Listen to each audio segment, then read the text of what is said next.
चलिए, very good morning. Next है आपकी बुक का क्वेश्चन नंबर 1। क्लियर? आपको निकालना है projection of vector A on vector B. Clear? तो आपको सबसे पहले वेक्टर बी के ऊपर प्रोजेक्शन कैलकुलेट करना है। तो जिसके ऊपर प्रोजेक्शन कैलकुलेट करना है उसका आप सबसे पहले निकाल दे यूनिट वेक्टर।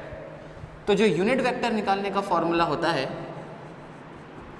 यूनिट वेक्टर निकालने का फॉर्मूला होता है, वो होता है that vector upon mod of that vector. Clear? यहाँ से आप निकाल सकते हैं यूनिट वेक्टर। क्योंकि मुझे बी के ऊपर प्रोजेक्शन कैलकुलेट करना है तो सबसे पहले स्टेप में मैं यूनिट वेक्टर निकालूंगा बी का।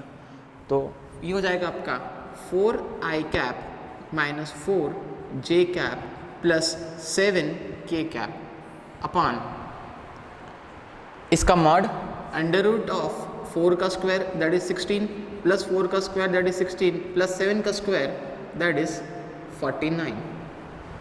Clear?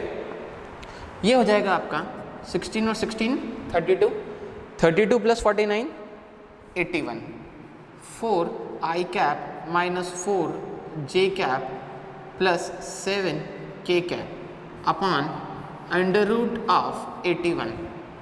Under root of 81 is 9। Clear?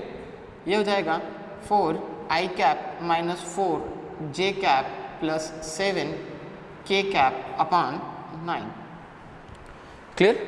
और अब a का प्रोजेक्शन आपको b पे निकालना है तो आप a वेक्टर को लें और b के यूनिट वेक्टर के साथ डॉट प्रोडक्ट कर दें। तो जो b का जो यूनिट वेक्टर है वो होता है आपका 4i cap minus 4j cap plus 7k cap upon 9। Clear? और जो a वेक्टर है आपका वो ये रहा।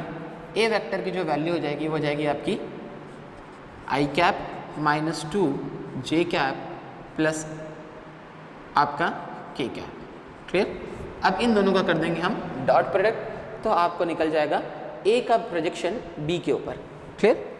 तो i dot i is 1 that is 4, i dot j is 0 और i dot k is also 0। तो minus 2 into minus 4 plus 8। Clear? और 1 dot plus 7 is 7 upon 9। Clear? 8 8 और 4 12, ये जाएगा 19 up plus 7 19 upon 9। This is the projection of vector A on vector B। Thank you.